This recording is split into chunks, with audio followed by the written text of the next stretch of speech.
This is the Chicago Spire. If completed, this would have been the tallest building in the Western Hemisphere, and as of today would have been the second tallest building in the world. This massive multi-billion-dollar project was supposed to do what seemed impossible: make Sears Tower look small. Unfortunately for the project, it kicked off during one of the worst financial periods in American history, and its demise was both headline-grabbing and abrupt. But a new hope has arisen over the past few years that could make this previously abandoned development site useful once again. For one of the most intriguing stories I've ever covered, this is the Chicago Spire. In July of 2005, Christopher Carley of the Fordham Company, which was a real estate development firm, first proposed the idea. Initially named the Fordham Spire, it was supposed to be a 116-story building featuring hotel and condominium spaces topped with a very tall broadcast antenna mast. The Chicago Plan Commission unanimously approved the initial design on March 16th of 2006, followed by the Chicago Zoning Committee on March 23rd. The Chicago City Council then granted final approval on March 29th of the same year and raised the height limit on structures at the site to accommodate the Spire's 2,000-foot design height. If built, the Fordham Spire would have become the second tallest building in the world behind only the Burj Khalifa, and would have existed as the tallest freestanding structure in the Western Hemisphere, surpassing Toronto's CN Tower. The structure was designed by world-renowned Spanish architect Santiago Calatrava, who, without exaggeration, has designed some of the coolest buildings you will probably ever see. In terms of development, this effort was spearheaded by Garrett Kelleher and the Shelbourne Development Group. You'll come to see that both the designer and developer play an important and sometimes unfortunate role throughout this entire sequence. The building was accepted with open arms by a large majority of the Chicago community, as it was so unique that it would have brought attention and interest to the area, but several people had concerns about it. One of these was a younger Donald Trump, who was concerned that the project not only would have been a target for terrorists, but also claimed that the building didn't seem viable. Perhaps this was the first foreshadowing of the misfortunes that lay ahead.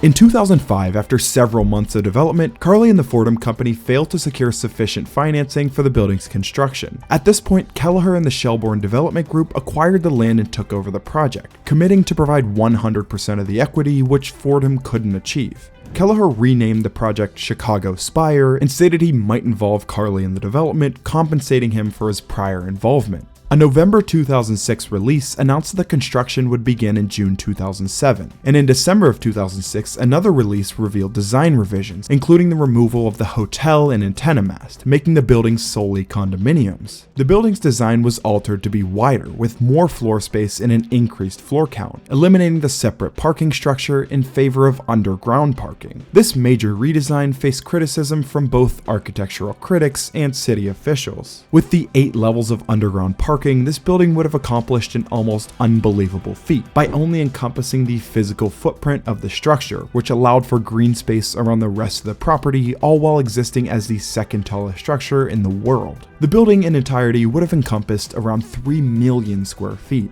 During a late 2006 interview, Calatrava presented ideas that restored the rotating design and showcased his vision for the Spire's lobby. And in March 2007, Shelbourne Development presented further revisions during a public presentation, highlighting the most recent design updates, and Chicago residents reacted favorably to the new design. Both the Chicago Plan Commission and Zoning Committee approved the final plans in April of 2007, followed by the Chicago City Council giving its final approval on May 9th of the same year. By a year later, 350 of the 1,193 units were already sold, years ahead of when construction was expected to be completed. Unfortunately, things were about to turn unpleasant.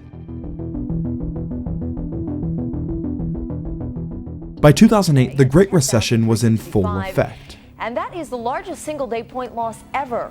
The Dow tumbled more than 500 points after 2 pillars. And it began to heavily impact the project. Construction was suspended, and the tower's architect, Santiago Calatrava, placed an $11.3 million lien on the site due to unpaid fees. Within a few months, Anglo-Irish Bank, the project's primary lender, faced near collapse as its stock value plummeted. Consequently, Shelbourne Development had to suspend construction and was required to repay the almost $70 million it had already borrowed. By autumn 2009, additional litigation and liens further threatened the project. The owner of the NBC Tower in Chicago sued to evict Shelbourne Development from their sales office, citing over $300,000 in unpaid lease payments. Alongside other liens on the property, Bank of America filed a lawsuit seeking almost $5 million for 2 unpaid loans used for initial construction at the site. In response to these setbacks, the AFL-CIO and Kelleher announced in late 2009 that they were discussing a potential $170 million land loan.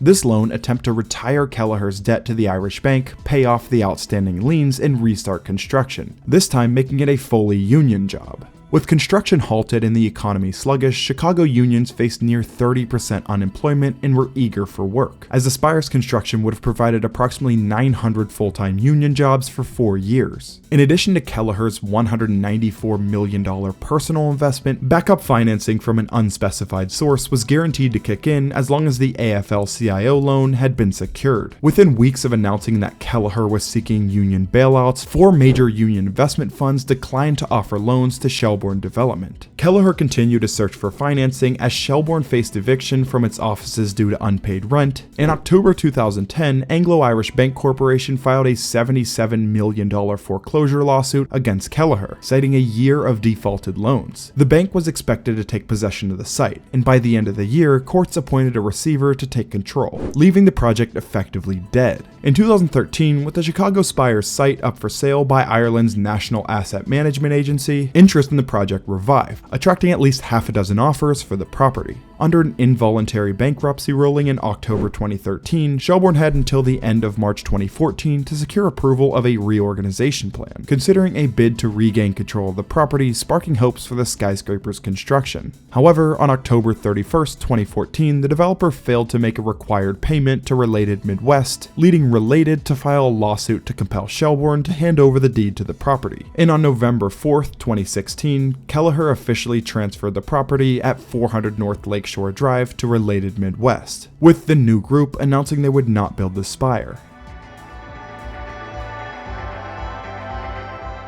In early 2018, Kelleher filed a federal lawsuit in Chicago claiming he was owed $1.2 billion. The lawsuit asserted that 2 Irish governmental agencies acted with sheer spite and malice, causing Kelleher to lose the ability to complete the project. The complaint sought $525 million for the investment lost and $685 million for the anticipated profit if the project had been completed. Kelleher argued that only his firm had the necessary intellectual property and community goodwill to finish the iconic 2,000-foot residential tower. Ultimately, this suit didn't get anywhere, as a U.S. District Court judge said she lacked jurisdiction because the claim was against an Irish governmental agency, which is part of a foreign state.